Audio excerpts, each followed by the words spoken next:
따라하겠습니다. 영적인 성벽을 재건하라. 허락하신 새 땅에 들어와 계신 여러분 진심으로 환영하고 축복합니다. 우리의 인생의 새 땅이란 예수님을 만나서 새롭게 변화된 삶을 살아가는 땅, 그것이 바로 새 땅인 줄 믿습니다. 그런 의미에서 본다면 우리 모두는 새 땅에서 지금 함께 예배드리고 있는 것입니다. 함께 옆 사람에게 축복하겠습니다. 예수님과 함께 새 땅을 사는 당신을 축복합니다. 예수님과 함께 새 땅을 사는 당신을 축복합니다. 오늘은 지난 시간에 아브라함의 이야기에 이어서 약속의 땅, 새 땅으로 들어가는 또 다른 장면 이야기입니다. 바로 느헤미야 이야기입니다. 오늘 느헤미야와 그의 백성들이 성벽을 재건하는 모습을 살펴보면서 우리의 영적인 삶이 회복되고 우리 교회 공동체가 더욱더 굳세어지는, 든든하게 세워지는 그런 기회가 될 수 있기를 주님의 이름으로 축원드립니다. 먼저 오늘 이야기의 배경을 좀 살펴보면요, 이스라엘 백성들의 역사를 좀 살펴볼 필요가 있습니다. 이스라엘 백성들은 기원전 587년에 바벨론으로 하여금 완전히 나라가 멸망당하게 됩니다. 그리고 세 차례에 걸쳐서 포로를 끌려가게 되죠. 그 이후에 70년 동안 끌려가 있다가 고레스라는 바사왕, 페르시아 왕 고레스가 집권을 하게 되면서 칙령을 발표하게 됩니다. 고레스 칙령인데 그 칙령의 내용은 뭐냐면 포로로 끌려왔던 모든 백성들, 나라들은 다시 본국으로 돌아가라. 그리고 본국 돌아가서 본국에서 믿는 그 신들을 알아서 잘 섬겨라 라고 이야기를 합니다. 기적과 같은 일이 일어나죠. 방면된 것입니다. 유대인들은요, 그래서 예루살렘으로 돌아올 수 있게 되었어요. 그런데 그냥 돌아오는 것이 아니라 성전의 기물들, 그것들도 함께 가지고 돌아오게 되죠. 너무나 있을 수 없는 일이 일어났지만 역사를 주관하시는 하나님의 큰 손, 하나님께서 고레스, 이방의 고레스 왕을 통해서 하나님의 큰 역사를 바꾸시며 인도하시면서 하나님께서 약속하신 그 땅에 들여보내주시는 거죠. 그것이 바로 이스라엘 역사를 통해서 보여주시는 하나님의 역사의 하나님이십니다. 그 이후에 세 차례에 걸쳐서 다시 포로에서 귀환하게 됩니다. 돌아오게 되죠. 오늘 이야기는 바로 그 세 번째 귀환한 사람들, 느헤미야와 그의 백성들의 이야기입니다. 그렇다면 이렇게 귀환할 때 있었던 예루살렘의 분위기는 어땠을까요? 처음에 귀환한 유대인들은 수룹바벨이라는 유대 총독이 이끌고 옵니다. 1차 포로 귀환이죠. 들어오면서 바로 성전 건축을 착수를 합니다. 그런데 성전 건축에 방해하는 세력들이 너무 많아서 16년 동안 성전이 건축이 중단이 돼요. 그때 이제 학계, 스가랴라는 선지자들이 나타나서 하나님의 성전이 건축될 것을 계속해서 말씀을 전합니다. 하나님의 음성을 전하죠. 학계의 1장 8절 말씀을 보면 이렇게 이야기합니다. 성전을 건축하라. 내가 그것으로 말미암아 기뻐하고 또 영광을 얻으리라. 여호와가 말하였느니라. 이때 활동했던 선지자들을 통해서 성전 건축이 꼭 필요하다는 것을 강조를 하죠. 그래서 비로소 성전이 기원전 516년에 완공이 됩니다. 처음 1차로 포로 귀환한 이후로 한 22년이 지난 후에 완공된 겁니다. 그것을 이제 수룹바벨 이름을 따서 수룹바벨 성전이라고 이야기를 하죠. 우리 사진 한번 볼까요?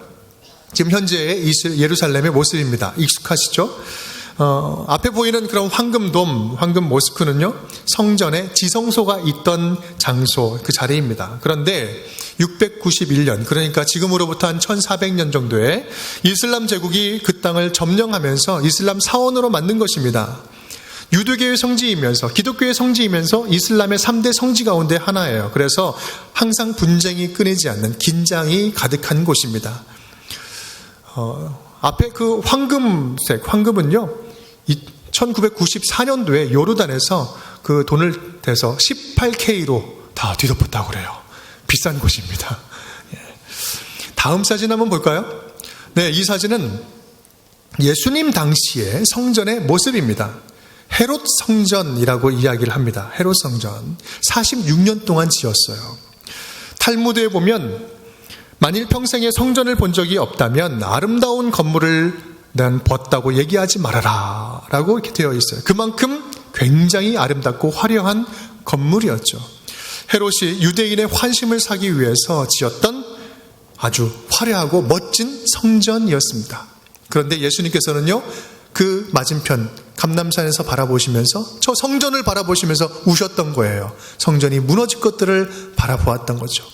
돌 하나 위에 돌 하나도 남겨지지 아니하고 다 허물어지리라.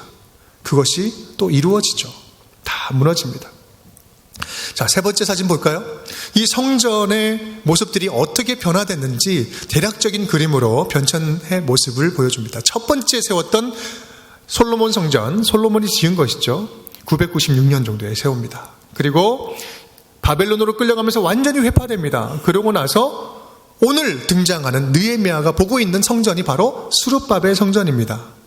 그리고 나서 예수님 시대에 헤롯이 건축한 아름다운 성전이 세워지게 되죠. 오늘 본문에서 볼 수 있는 그 성전은 두 번째 수룹바벨 성전입니다. 모양이 어때요? 굉장히 단순하죠. 굉장히 좀 볼품이 없습니다. 기원전 516년에 포로에서 귀환한 지 22년 만에 간신히 성전이 건축이 됩니다. 하지만 그 이후로 더 이상 어떠한 공사도 진행되지가 않았습니다. 공사가 멈추었어요. 왜 그랬을까요? 그 이유는 신앙에 문제가 있었던 것입니다. 영적인 문제가 발생되었습니다. 신앙이 식어진 거예요. 포로 귀환의 감격도 잠시 현실적인 문제 앞에서 영적인 관심이 사라져 버린 것입니다. 성전은 건축이 되었지만, 간신히 건축이 되었지만 성전을 보호하고 있는 그 성벽은 전혀 완전히 허물어지고 세워지지 않은 것이었습니다. 관심은 있었어도 믿음 생활보다 목구멍이 포도청이다. 목구멍이 포도청이니 하나님의 일에 대해서 관심을 갖지 않는 것입니다. 이방 여인들과 자폰이 성행하였습니다. 성전보다 자기 집에 더 관심이 많았고요. 먹고 사는 그 현실적인 일에 더 집중을 합니다. 영적으로 다 차갑게 식어져 가고 있었던 것입니다. 이런 상황을 보면서 하나님께서는요, 일을 다시 움직이기 시작하십니다. 2차 포로 귀환을 하시죠. 에스라라는 사람을 우리 학사 겸 제사장 에스라를 통해서 그 공동체를 보냅니다. 그러면서 다시 영적으로 회개하고 영적인 각성운동, 갱신운동을 펼칩니다. 그리고 나서 한 14년 후에 다시 사람을 보내죠. 그것이 바로 느헤미야였습니다. 느헤미야와 함께한 공동체를 보내서 세 번째 보냈을 때는 성벽을 재건하게 하십니다. 그것이 바로 오늘 이야기의 배경이 됩니다. 멈추었던 공사가 70년 만에 다시 시작되었어요. 3장을 보면 여기에 참여한 모든 사람들이 목숨을 걸고 감동적으로 참여를 하고 있습니다. 우리 1절 말씀 보면 대제사장 엘리야십이 그의 형제 제사장들과 함께 일어나 양문을 건축하여 성별하였다. 대제사장이 먼저 나서고 있습니다. 제일 먼저 양문, 가장 힘든 곳, 가장 상징적인 곳을 솔선수범해서 지도자가 먼저 앞서서 건축하고 있는 것입니다. 12절 말씀을 보면 그의 딸들이 중수하였고 절반을 다스리는 할로에스의 아들 살룸과 그의 딸들도 중수하였다. 남녀노소를 불문하고 참여하고 있습니다. 열애가 없습니다. 딸들도 참여합니다. 거룩한 일들에 모두 다 함께 참여하고 있는 거예요. 17절 말씀 보면 그 다음은 레위 사람들도 적극적으로 자발적으로 참여하고 있습니다. 그일라 지방 절반을 다스리는 하사바가 그 3장을 말씀을 쭉 보면 참여한 많은 사람들 보면 그 지방의 절반을 다스리는 이런 표현들이 많이 나옵니다. 이것은 뭐냐면 부자나 가난한 자나 모두가 빈부의 차이 없이 모두가 다 함께 참여하고 있는 모습을 보여줍니다. 27절 말씀을 보면 그 다음은 드고아 사람들이 한 부분을 중수하고, 드고아 사람들은요 좀 먼 곳에 살던 사람들이에요. 16km 정도 떨어져 있었는데 매일같이 와서 이 거룩한 일에 함께 참여하는 것입니다. 또한 우리 20절 말씀 보면 어떤 이들은요 그 다음은 삽배의 아들 바룩이 한 부분을 힘써 중수하여, 힘썼다, 굉장히 독특하게 등장하는 단어인데 이것은 누구보다도 더 목숨을 걸고 힘써 그 맡긴 일들을 감당했다라고 이야기를 하고 있습니다. 느헤미야와 함께한 그 믿음의 공동체는 목숨을 걸고 최선을 다해서 성벽을 재건하기 위해서 힘썼습니다. 정말 아름답고 멋진 일이 아닐 수 없습니다. 그런데 문제는 이런 공동체가 영적으로 회복되는 이 아름다운 하나님의 역사를 누가 가만 놔두지 않습니까? 사단은 가만 놔두지 않습니다. 아주 본격적으로 방해하기 시작합니다. 하나님의 자녀들이 역동적으로 움직이기 시작하니까 사단은 더 역동적으로 방해하기 시작합니다. 느헤미야 4장 1절과 3절 말씀 함께 읽어보겠습니다. 시작. 산발랏이 우리가 성을 건축한다 함을 듣고 크게 분노하여 유다 사람들을 비웃으며 암몬 사람 도비아는 곁에 있다가 이르되 그들이 건축하는 돌 성벽은 여호가 올라가도 곧 무너지리라 하더라. 하나님의 일을 할 때 반드시 언제나 따라오는 것은요, 방해하는 사역들이 따라온다는 거예요. 첫 번째는 외부적으로 방해가 들어옵니다. 성경에 산발랏, 도비아 몇 사람의 이야기가 나옵니다. 이것은 단순히 몇 명이 방해했다는 이야기가 아니에요. 북쪽에는 사마리아가 있었고요, 동쪽에는 암몬이 있었습니다. 남쪽에는 아라비아 사람들이 있었고 서쪽에는 블레셋 군대가 있었습니다. 주변에 있는 전부가 지금 이들이 성벽을 재건하는 것을 그렇게 좋아하지 않고 달가워하지 않고 오히려 방해하고 있다는 사실을 우리는 볼 수 있습니다. 사방에서 공격하는 거예요. 이들의 공격은 비웃으며 비방이요, 우리 유다 백성들이 가지고 있는 상처와 약점을 그것으로 침투해 들어와서 마음을 무너뜨리고 들춰내면서 업신여기는 것이요, 또 한편으로는 막 분노하면서 두렵게 해서 미약하다고 조롱하는 것입니다. 도비아는 이렇게 이야기하죠. 여호가 올라가도 피식피식 다 쓰러져 버릴 그런 성벽을 성벽이라고 이야기하냐? 참 웃긴다. 업신여기면서 조롱하죠. 사진을 보시면 지금의 그 예루살렘 성벽 현장의 현재 모습입니다. 다윗성의 한 부분인데, 위에 보시면 칼라로 된 부분이 느헤미야 시대에 쌓았던 성벽, 그 남은 부분입니다. 위에 색깔 있는 부분은 그렇고요, 그 밑에 부분은 다윗 시대에 쌓았던 성벽이에요.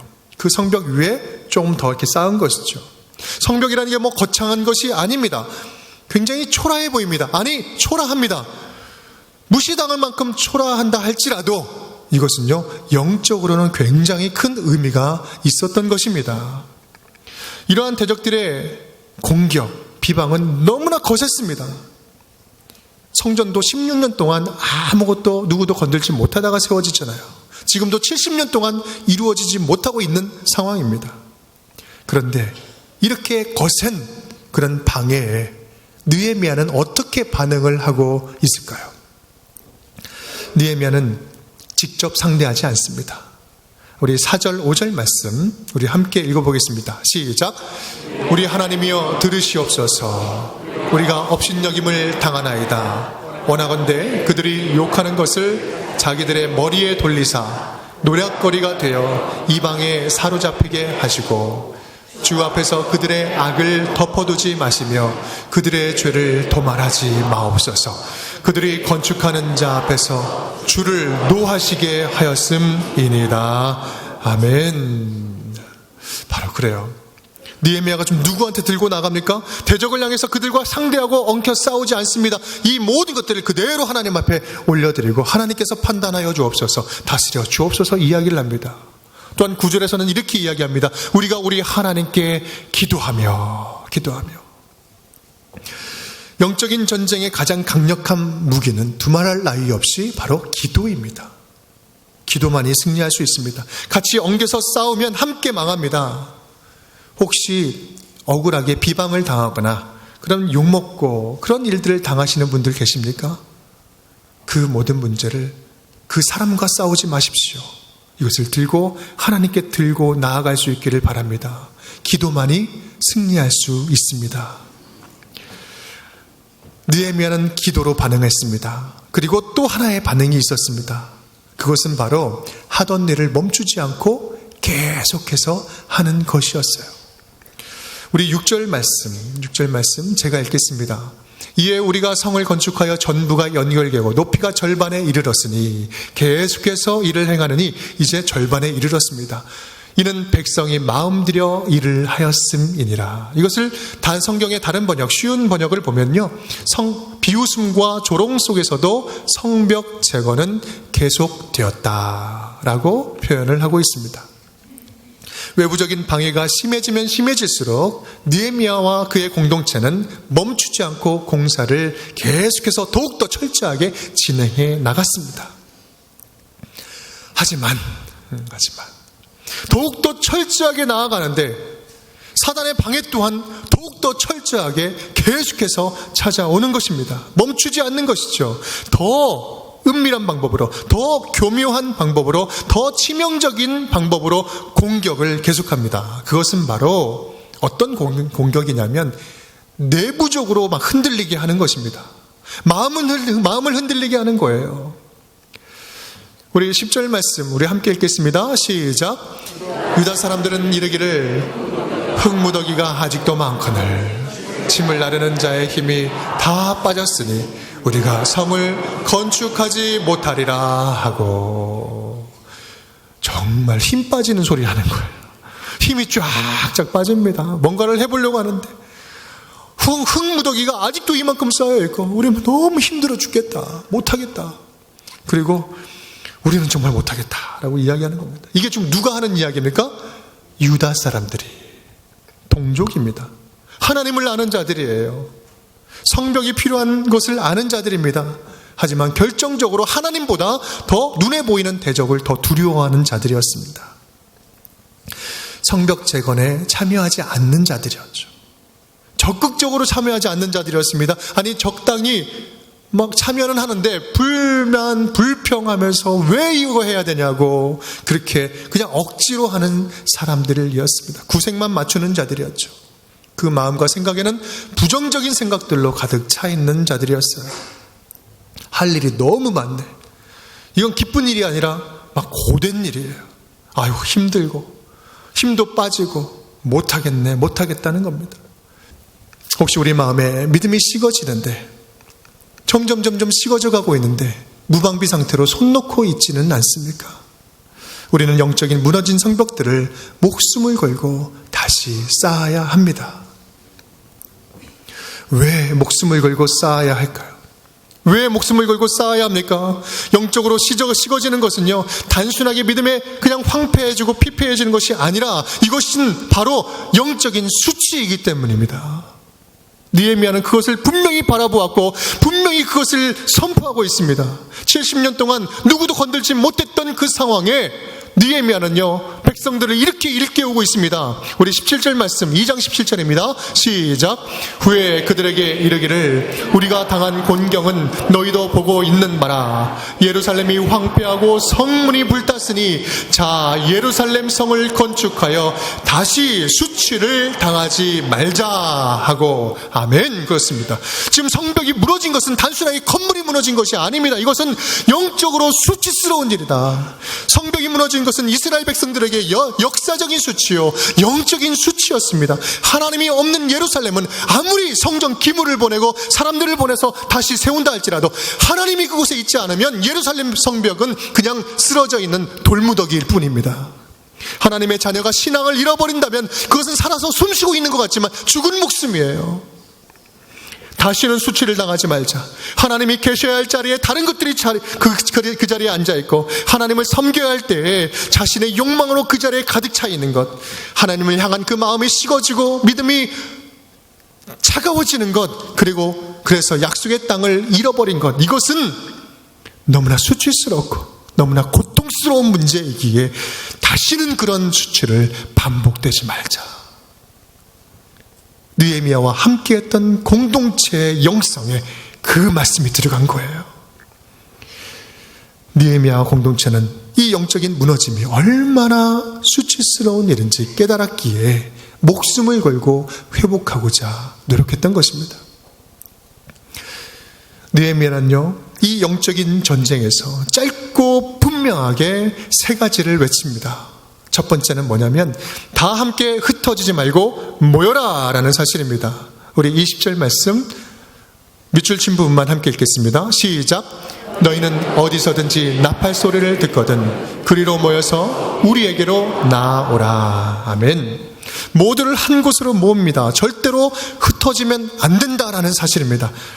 우리는 하나다. 더욱더 이럴 때일수록, 공격이 심할 때일수록 한 마음을 품자. 한 마음을 품고 모여라. 군사의 대열로 함께 서자. 우리 이 자리에, 이곳에 군사훈련 받은 사람은 한 사람도 없습니다. 군사는 한 명도 없어요. 하지만 우리가 영적인 전쟁으로는 모두가 군사라는 거예요. 함께 모여서 싸워야 된다. 영적인 전쟁은 함께 싸워야 이길 수 있습니다. 공동체가 함께 싸우는 것입니다. 함께 힘을 모을 때 쉽고 강력하게 이겨낼 수 있는 것입니다. 혹시 여러분 지금 이 가운데 영적으로 지친 분들 계십니까? 혼자 무엇인가를 해보려고 하지 마십시오. 거룩합의 운정교회, 우리 교회 공동체가 있습니다. 함께 싸워 나아갈 때 우리의 식어진 영성이 다시 한번 불타오르게 될 줄 믿습니다.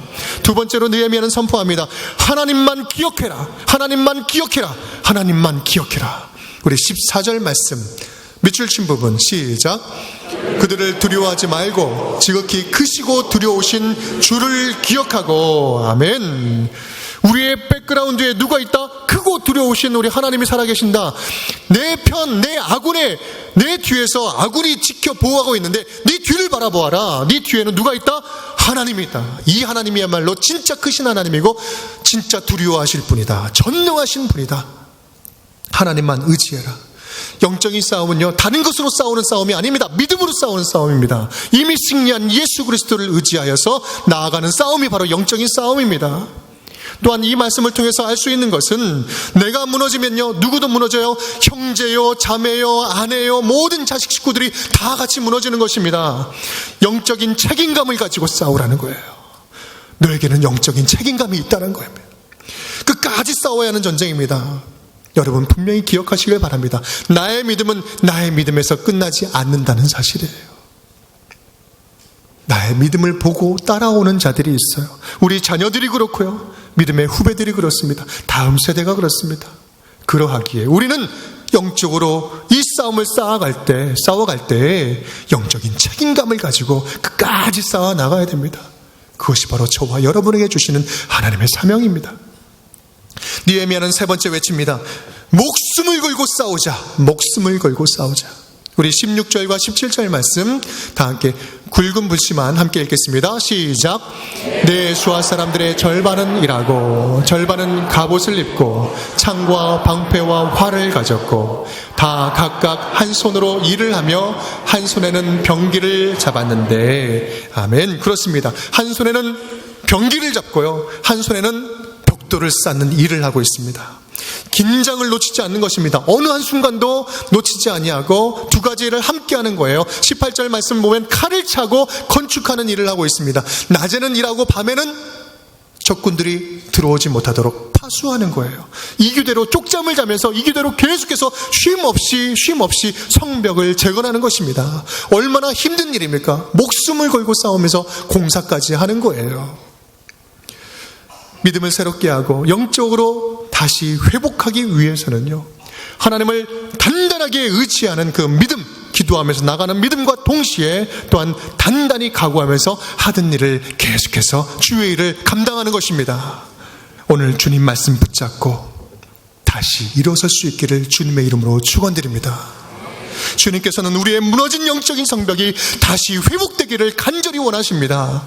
그리하여서 주님께서는 오늘도 우리를 위해서 사단의 그런 세력, 주님께서 발로 밟으시고 그 세력 가운데 우리를 보호하여 주시고 우리를 위하여 끝까지 싸워주고 계신 줄을 믿습니다. 주님께서 우리와 함께 하시고 도와주시기 때문에 어떤 대적도 비웃을 수 없는 그 믿음으로 주님 다시 붙잡고, 주님 영적으로 회복되기를 간절히 원합니다. 나의 식어진 믿음이 다시 한번 불타오르기를 원합니다. 주님께 간절히 붙잡고 나아가는 거룩함의 운정교회 모든 성도님들 될 수 있기를 주님의 이름으로 축원드립니다.